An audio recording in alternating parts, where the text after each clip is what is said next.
বাঘ ও চালাক শিয়াল। একদিন এক বাঘ খুব ক্ষুধার্ত ছিল। সে খাবারের সন্ধানে ঘুরতে ঘুরতে এক শিয়ালকে দেখতে পেল।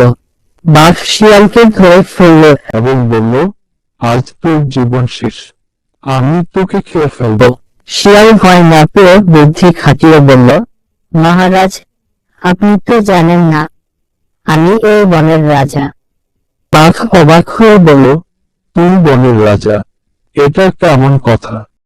শিয়াল বলল, চলুন আমার সঙ্গে, আমি আপনাকে প্রমাণ দেখাই। বাঘ বিশ্বাস করতে না চাইলেও শিয়ালের কথা শুনে তার সঙ্গে হাঁটতে শুরু করলো।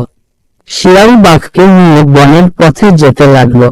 অন্য পশুরা দূর থেকে বাঘকে দেখে ভয় পেয়ে পালিয়ে যেতে লাগলো। বাঘ ভাবল, ওরা তো সত্যি শিয়ালকে ভয় পাচ্ছে, তবে কি শিয়ালই সত্যি বনের রাজা? বাঘ তখন শিয়ালকে ছেড়ে দিয়ে বলল, ঠিক আছে, তুই বনের রাজা, আমি ভুল করেছি। শিয়াল মনে মনে হাসল, কারণ সে তার বুদ্ধির জোরে প্রাণ বাঁচাতে পেরেছে।